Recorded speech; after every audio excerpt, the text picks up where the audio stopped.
J'ai l'impression que on a tourné la FAQ des 40 000 abonnés il y a seulement quelques semaines. Et on est passé de 40 000 à 70 000 abonnés.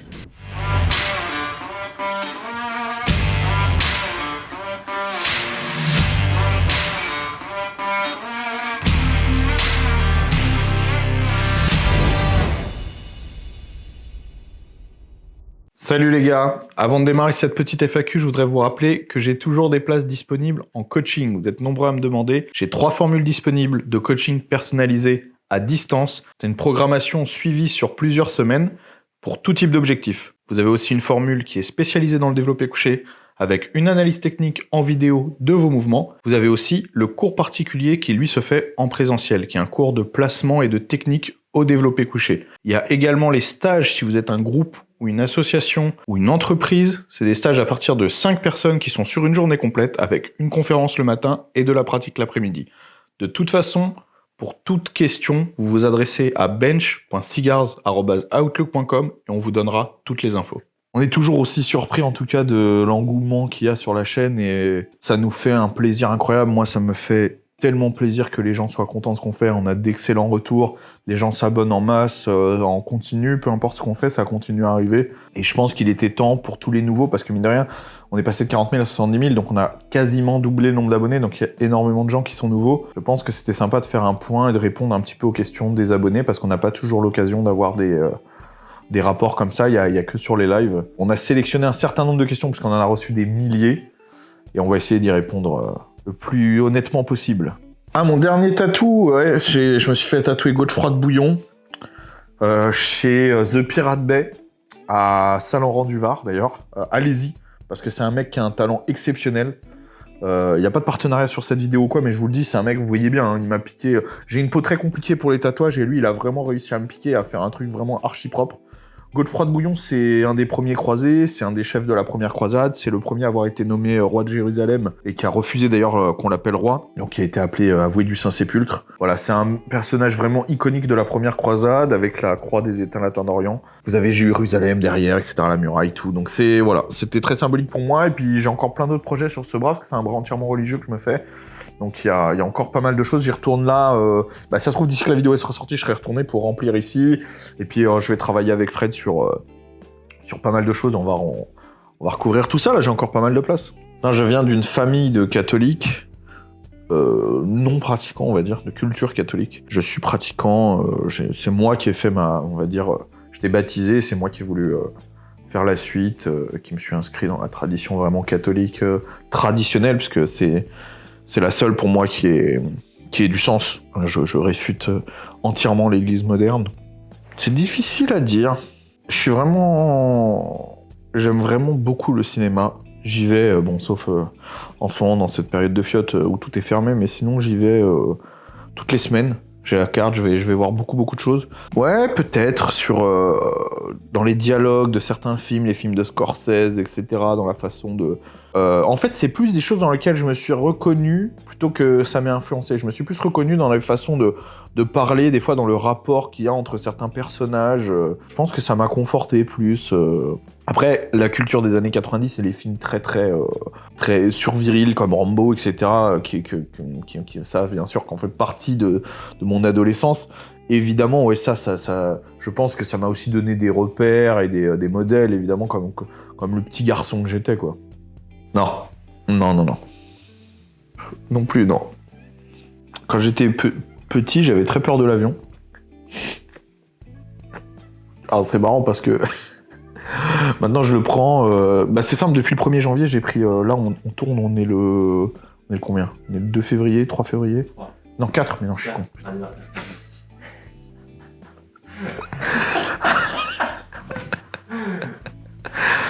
Depuis le 1er janvier, j'ai pris 15 fois l'avion.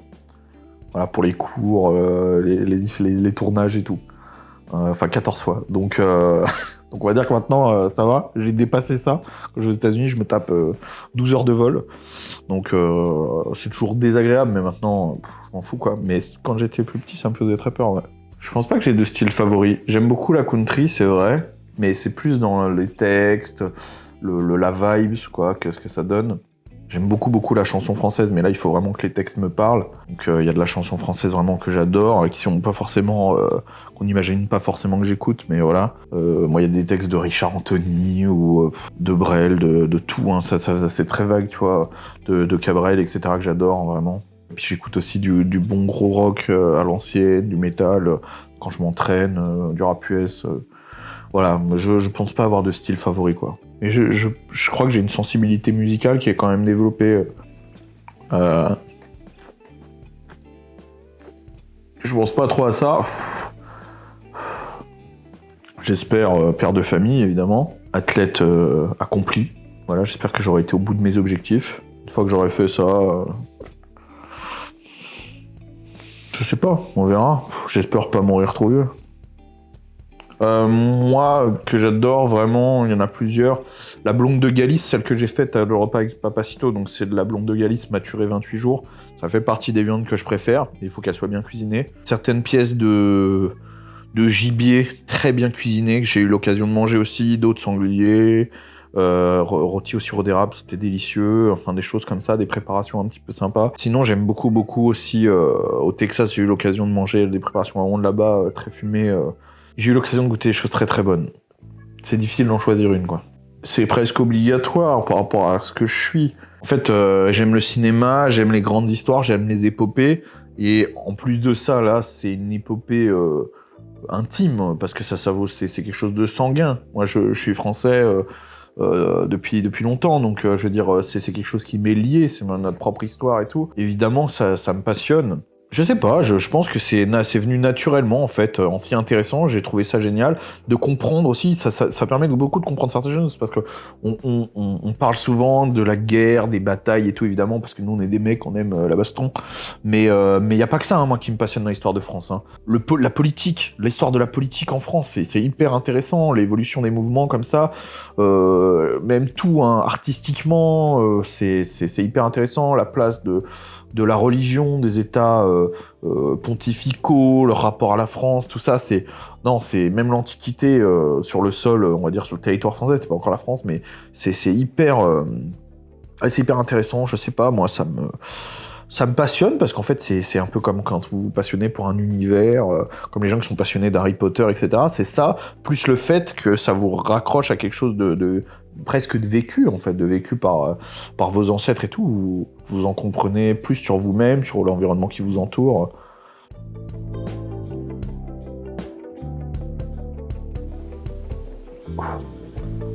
C'est toujours difficile de choisir. Évidemment, comme ça, tout de suite, j'ai envie de dire Napoléon Ier, parce que c'est celui qui m'a le plus inspiré dans sa façon de réagir aux événements, dans sa façon de commander, dans son accomplissement, dans la grandeur qu'il a donnée à la France aussi, dans son histoire militaire.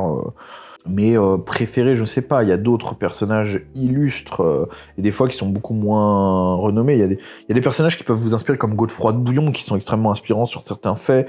C'est difficile à dire comme ça, oui, je dirais Napoléon, mais... C'est parce que c'est très transposable, Napoléon. C'est au 19e siècle, donc c'est récent. Il y a des choses qui sont beaucoup plus faciles à s'identifier aujourd'hui. Mais des personnages comme Charlemagne, qui sont beaucoup plus lointains, beaucoup plus éloignés, il y a quand même...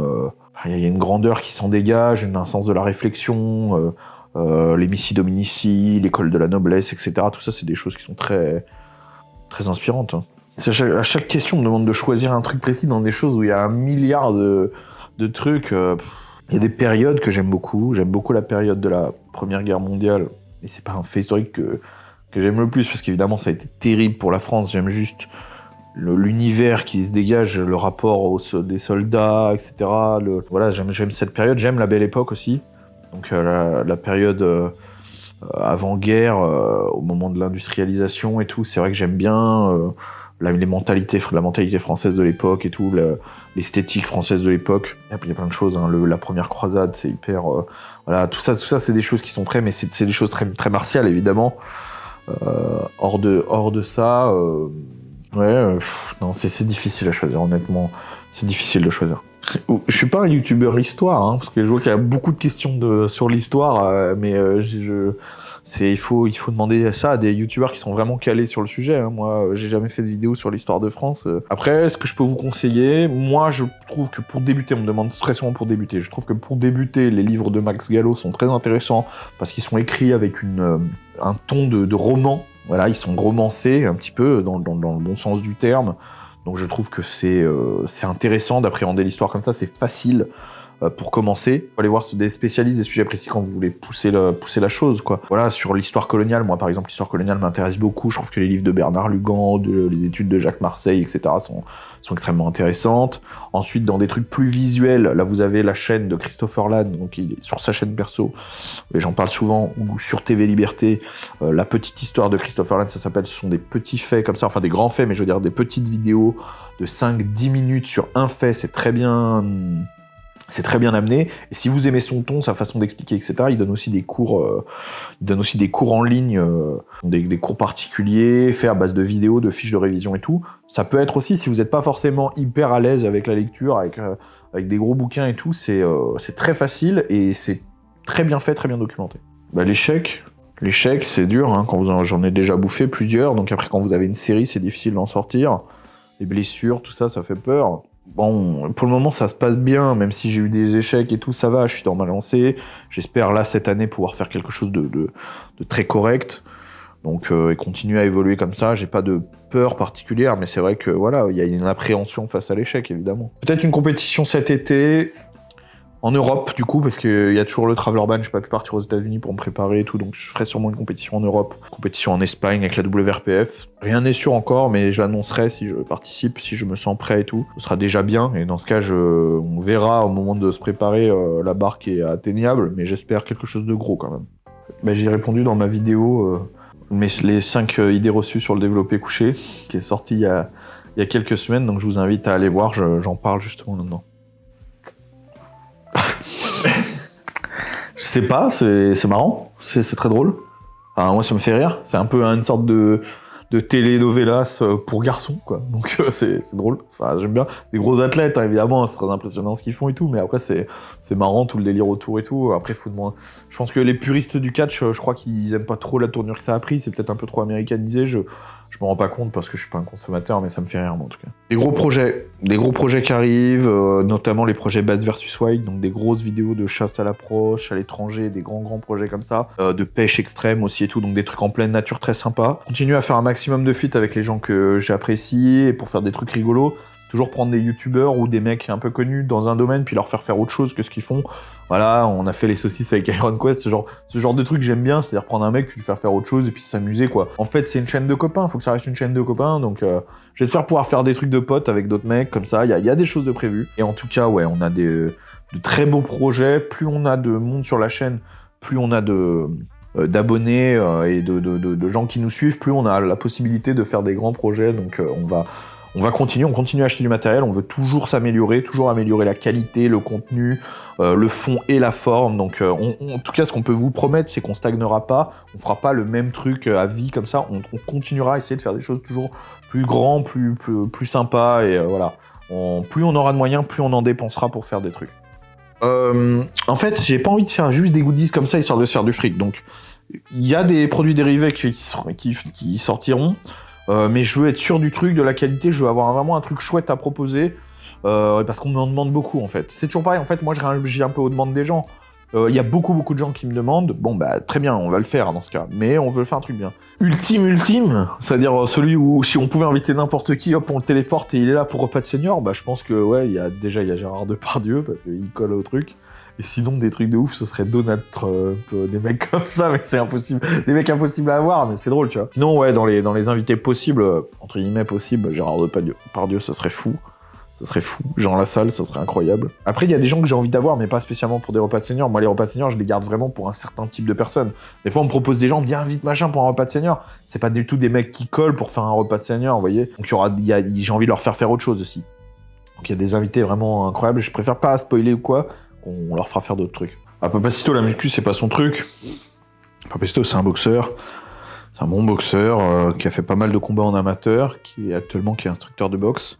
Il a de grosses connaissances sur le sujet, donc je pense qu'il y a moyen, on a prévu plusieurs trucs, mais de lier les choses, de faire plutôt des choses sur la prépa physique autour de la boxe, de préparer un combat, enfin faire ce que moi je sais faire, parce que j'ai été formé à ça, la prépa physique, vraiment pour ce genre dans ce domaine, lier nos connaissances sur le sujet, on va travailler sur des choses, on a des choses, on a des choses en stock. Bench. Le bench, c'est toute ma vie.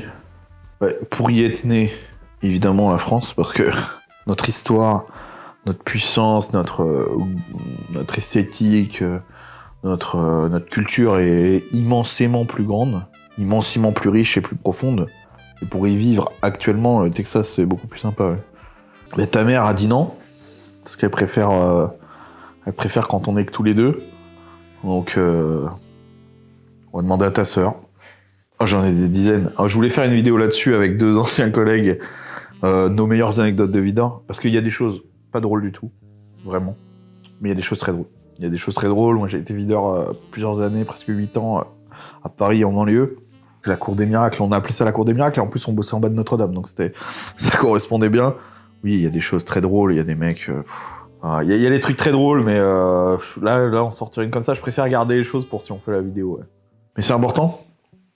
En réalité, il faut juste pas confondre les choses. Moi, je suis certainement beaucoup plus un défenseur des animaux que vous pouvez l'imaginer. J'ai un rapport très profond avec la nature et avec les animaux. Moi, si je me bats pour qu'on produise et qu'on consomme éthiquement, c'est pas pour rien. Je veux qu'on consomme chez des petits producteurs parce que généralement, notamment en France, les petits producteurs ont des élevages qui sont éthiques. Je me bats aussi pour une chasse éthique, quoi qu'on en dise, mais il y a des chasses qui sont très propres, très éthiques. C'est normal. C'est pas le bien-être animal, c'est pas de dire il faut plus tuer d'animaux ou je sais pas quoi. C'est débile ça. Il faut que la nature elle suive son cours. Il y a des prédateurs, il y a des proies, c'est normal. Il faut garder cet instinct de prédation. Il faut garder l'élevage. Évidemment, il faut soutenir nos éleveurs. Évidemment, mais il faut avoir des animaux de compagnie, tout ça pour moi, il n'y a aucun problème, c'est une façon de faire, de les traiter, et oui, il faut se battre contre l'élevage intensif immonde, il faut se battre contre le fait qu'on achète à l'étranger justement dans des endroits où c'est beaucoup moins éthique, beaucoup moins de réglementation, et revenir sur du local, donc le bien-être animal, ça m'importe, et c'est justement parce que ça m'importe, et que moi je connais bien la situation, que je me bats contre les fils de pute anti-chasse, AVA, toutes ces merdes, 30 millions d'amis, etc., qui en fait se disent défenseurs du bien-être animal, mais derrière font des trucs de suceurs de bites. Putain, arrêtez de demander ça, putain. Vous demandez ça, alors, jdosrespedro.com. Vous allez sur son putain de site internet, d'accord? D'accord, c'est lui qui fait tout, qui choisit les musiques. Je pense que c'est la truc qu'on m'a le plus demandé, d'accord?